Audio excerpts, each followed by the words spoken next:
এবার পরীক্ষা আল্লাহ নির্ভর করছে, বা 13টা থাকছে তা কিচ্ছু হলো না, আর ওর একটা ছিল তাও হঠাৎ করে সে আল্লাহকে আজমাইবে নিঃসন্তান করে আল্লাহ ওরটাকে লিয়ে ওই সময়তে বাপ অধৈর্য হয়ে যায়, আর কত রকম করে কথা বলে যে আল্লাহর চোখে সুঝলো ওর 13টা 14টা ঘর ঘর করে বেড়েছে, কিচ্ছু হয়নি, আর আল্লাহ ওই হারে একটার দিকে তাকিয়ে ছিল, আল্লাহ লিয়ে কত রকম করে কথা বলে যায়। ওই সময়তে যদি ধৈর্য ধরতে পারে বাপও জান্নাতি মাও জান্নাতি।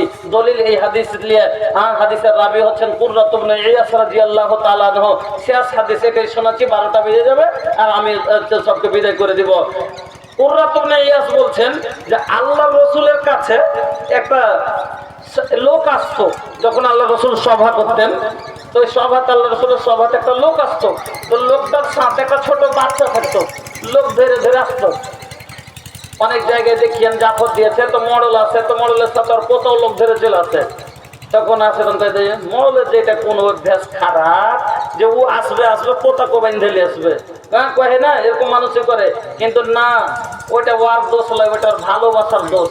মানে পোতাটাকে সাথে এমন ওর ভালোবাসা হয়ে গেছে, দেখে নিয়ে যাইছে, আগে পোতাটা দেখে থাকতে কইছে দাদা কোনে যাবি, আসছি ভাই, হ্যাঁ হাট যাবো, যাবো, এই কোনে যাবি তুই, আমি ধান চাষ করতে যাবো, যাবো, দেখেন যে এক বেলা করে ইয়াতে বসে থাকবে, যার করে হালের ভুঁই ওখানে এক বেলা করে পোতা বসে আছে, রোজ তো রোজ পড়ছে, কিন্তু দাদর সাথে ওর একটা সম্পর্ক এমন জুড়ে লেছে ও।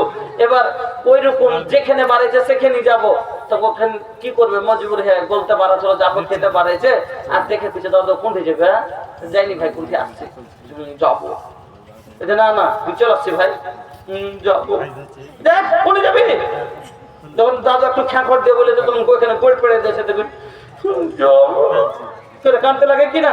এবার দাদু ছেলেটা কাঁদছে, দাদু যেতে পারবে না, তখন উঠে কি করবে, এই উঠবে উঠ, পিঠখান ছাড়িয়ে মাকে বলে ওকে রেহানা একটু জামা কাপড় লিয়ে সবকে পারবো একটা পারবো না, যেতেন পরে এলে সাপ ধরে নিয়ে চলে যায়, তো ওটার ভালোবাসার দোষ। তো আল্লাহ রাসূলের কাছে সাহাবী আসছে, তো লোক ধরে একটা ছেলে নিয়ে আসছে, রোজি একটা ছেলে নিয়ে আসছে।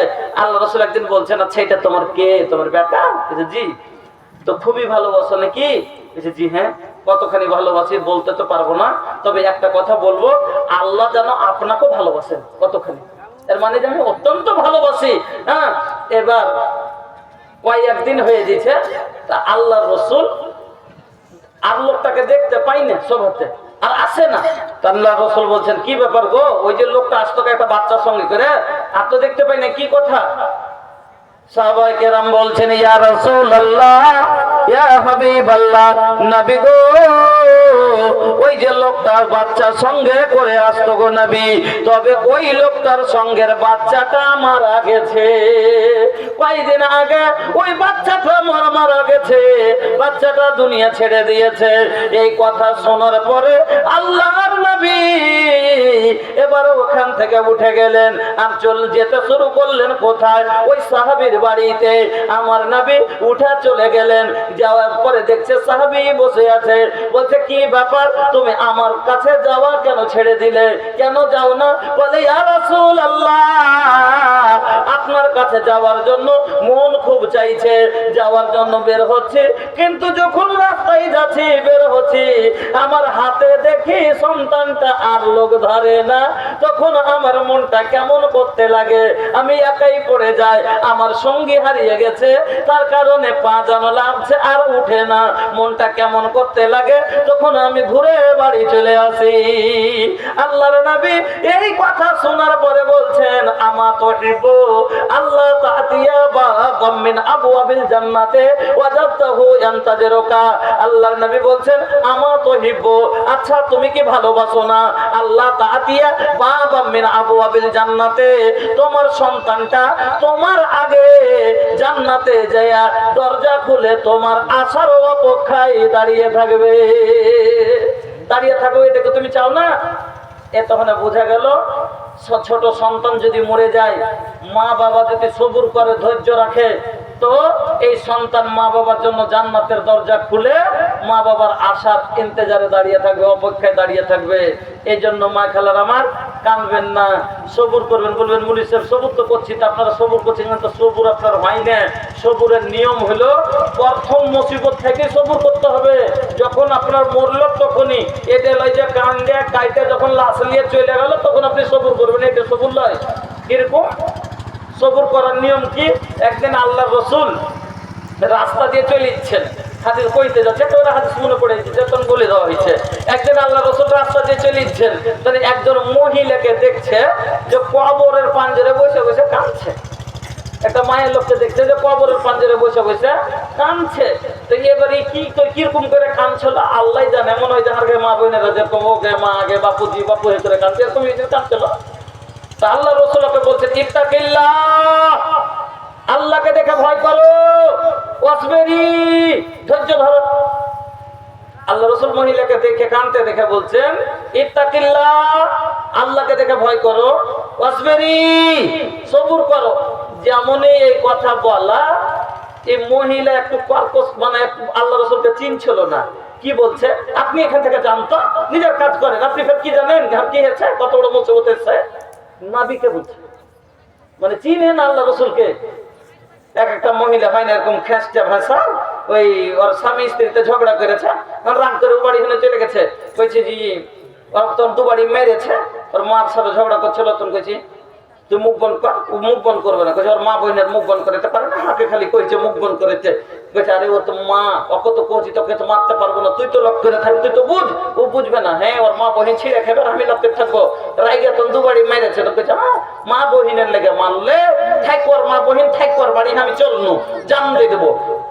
তো বড় তো ডর আছে যে কোনটা জান দিয়ে দিবে, কি করবে। তখন ও দেখে আছে, লক করে দেখছে, যেতে যেতে ঘাটার করে একটা গাছের তলে বসে গেছে, যে কাঁদছে। ইয়ে দেখে আছে, খানিক যখন হয়েছে একটু কাইন দিই, লেগ প্যাটটা হারিতে হয়। খানিক পরে গেছে, যে কইছে এই চ বাড়ি চ, যাবো না, চল না রে বাড়ি চ, যাবো না। এরকম হুজাহুজি করতে আছে। একটা লোক চলে আসছে, কইছে কি হয়েছে তোর লেগে না, তা ঠিক কই না, তো স্বামী স্ত্রী দেখো রাগারাগি হয়েছে, তার লেগে এসে বসে যাবো না। কইছে তো কি বলবো, কে জানা গে, যা বাড়ি যা, স্বামী স্ত্রীতে এরকম কথা ভয় হয়েছে আর হইতে থাকবে, তো যা বাড়ি যায়, তার লেগে এরকম করবি। তো বল কি বলছে, তোমাকে এখানে লাগ বলাতে বলিনি, তুমি নিজের কাজে যেতে যায় যাও, এরকম বলে দেয়, বলবে কিনা। তো ওই রকমই এই মহিলা যখন আল্লাহ রসুল বলছেন ইত্তাকিল্লাহ, আল্লাহকে দেখে ভয় করো, ওয়াসবিরি, ধৈর্য ধরো, সবুর করো। আল্লাহ রসুল বলছেন আপনি এখানে যান, আপনি নিজের কাজ করেন, আপনি ফের কি জানেন আর কি হয়েছে। আল্লাহ রসুল বুঝে গেল যে না, এখন আর মেজাজ ঠিক নেই। আল্লাহ রসুল কিচ্ছু বললেন না, চলে গেলেন। একটা লোক কিন্তু কথাটি শুনেছে, ও আসার পরে লোকটা বলছে আচ্ছা তুমি যে যার সাথে এভাবে কথাটা বললে ওকে চিনো কেউটা? না। কেন ওকে চিনবো কেন করে আমি? তোমাকে চিনতে হবে, সেই এমন লোকের লোক যা চিনহার না দিতে পারলে তোমার জান্নাতে টিকিটই বনবে না। হ্যাঁ, তুমি কইছো যে তাকে চিনবো কেনে, তাকে না চিনলে তোমার জান্নাতের টিকিট বনবে না। কি কথা? ওইটা নবী ছিল গো, নবী মুহাম্মদুর রাসূলুল্লাহ। আমি আল্লাহর নবীর সাথে এরকম ব্যবহার করলো, ভয় পেয়ে গেল। এবার চলে গেল আল্লাহর নবীর কাছে। যাওয়ার পরে বলছেন ইয়া রাসূলুল্লাহ, ইয়া হাবিবাল্লাহ, আল্লাহর নবী গো আমি আপনাকে চিনতে পারিনি।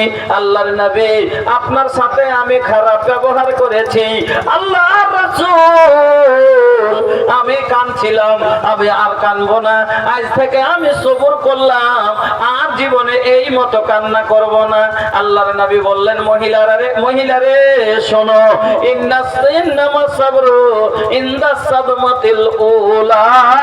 সবুরের নিয়ম হলো প্রথম মুসিবত থেকে সবুর রাখতে হবে। সবুরের নিয়ম হলো প্রথম মুসিবত থেকে সবুর রাখতে হবে। এই জন্য মা খালা এতদিন যা করেছেন, জীবনের মতো তওবা করলেন যে কোনোদিন আর এইভাবে বায়ান ধরে কানবো না, গলার সুর উঁচা করে মাকে বাপুজি বলে কানবো না। কান্না আসবে, ভিতর ফাটবে, চোখ দিয়ে জল বের হবে, কিন্তু কোনো বায়ান ধরে জীবনে কানবেন না, মুখে মুখে মারবেন না, চুল ছিঁড়বেন না, বুক ফাটাবেন না, মাটিতে মারবেন না। এইভাবে কান্না করলে আল্লাহ রসুল তাকে উম্মত থেকে ত্যাগ করেছে। খবরদার জীবনের মতো তওবা করেন। অনেক রকমের বিপদ বিঘ্ন আসবে, জীবনে অনেক প্রকার প্রকারের আজমাইশ আল্লাহ করবে। শরীরে অসুখ হয়েছে, সবুর করেন, ওই অসুখ সেরে করতে যায়েন না, তাবিজ বাঁধিয়েন না, ওই অসুখে মরণ হয়ে যায়, জান্নাতে যাবেন। এই জন্য আল্লাহকে বলেন যে আমি সেরে তাবিজ বাঁধবো না, এই শয়তানের কারণে যদি আমার মরণও হয়ে যায় হোক, কিন্তু আমি এই তাবিজ বাঁধবো না। আমার মা খালারা, আমার বোনেরা, আমার ভাই বাপজানেরা, সকলকে বলবো আল্লাহর আজমাইশ যখন আসবে, ফসল পানি নষ্ট হয়ে গেল, আল্লাহকে কষবেন না, আল্লাহকে দোষ দিবেন না, গালি দিবেন না, আল্লাহর উপরে অবজেকশন জানাবেন না যে আল্লাহ এরকম কেন করলে। আল্লাহর মার্জি, আল্লাহর হাতের আমি কাঠপুতুল, আল্লাহ যেরকম চাইবে সেরকম নাচাবে, আল্লাহ যেরকম চাইবে সেরকম খিলাবে, আল্লাহর ইচ্ছা এটা। এই জন্য ভাই আপনারা ওই আল্লাহর বিভিন্ন আল্লাহকে খালি বলবেন আল্লাহ তুমি আমাকে আজমাইবে, তুমি মুসিবত দিবে, তুমি আমাকে মুশকিলে ফেলবে, আল্লাহ তুমি পার করার মতন আমাকে শক্তিও দিও আল্লাহ। হ্যাঁ বলেন। স্টেজে আদায় হলো 55,029 টাকা আর একটা নাক মাসে। স্টেজের আদায় আজকের 55,029 টাকা আর একটা নাকের ফুল, নাক মাসে। আজকের স্টেজের নগদ কালেকশন হলো 55,029 টাকা আর একটা হলো নাকের ফুল। ডেলিগেটে হয়েছে 1,90,000 টাকা, ডেলিগেটে হয়েছে 1,90,000 টাকা। যা হোক এই আমদানি আপনাদের জলসা, বাকি আর আগাম কালেকশন যা আছে ওগুলো তো আপনারা ওটা সবারই জানা আছে। পরে যোগ হবে, তখন জেনে নেবেন। আজকের মতো বক্তব্য বিষয় এখান থেকে ইতি করলাম। আল্লাহর কাছে দোয়া করি আল্লাহ তুমি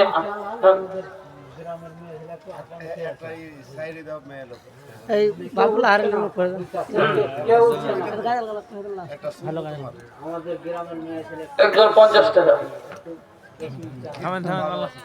আচ্ছা মাগো বলো দেখি রাতের কেন কালো, সূরজ চন্দ্র কোথা থেকে পেল এমন আলো, ফুলগুলি সব নানা রঙের কেমন করে হয়, লতাগুলো সবুজ কেন ফুলের মতো নয়, দুধ কেন মা এত সাদা, মরিচ কেন ঝাল, দুধ কেন মা এত সাদা, মরিচ কেন ঝাল, আমগুলো সব পাকলে পারে হয় কেন মা লাল, চিনি কেন এত মিষ্টি, তেঁতুল কেন টক, কোকিল কেন কালো, এত ভরসা কেন বক, মরুর বুকে বালি কেন, সাগর ভরা জল, কেন মেঘ গর্জে উঠে কি বা তাতে ফল, সারা বছর ব্যাঙ্কলা সব চুক্তি করে থাকে,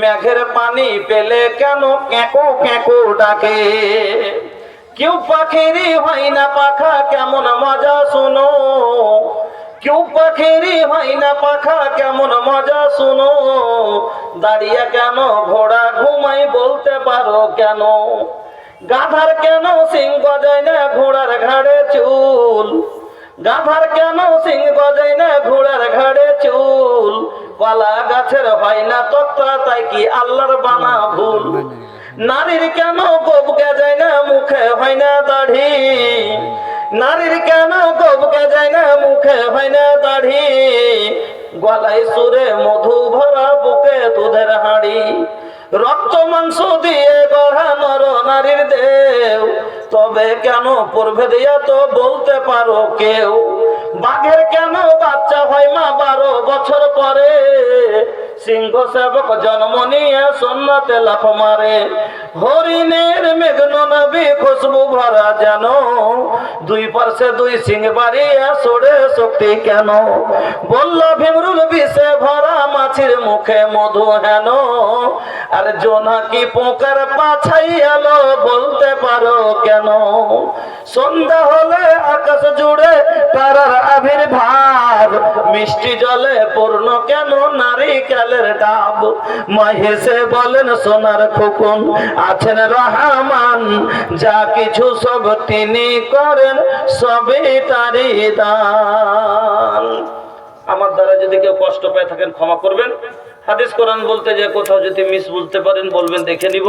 দুয়ার আশা রেখে শেষ দোয়াটা পড়ে দেবো না পড়বেন? পড়েন সুবহানাকা আল্লাহুম্মা ওয়া বিহামদিকা আশহাদু আল্লা ইলাহা ইল্লা আনতা আস্তাগফিরুকা ওয়া আতুবু ইলাইক। আসসালামু আলাইকুম।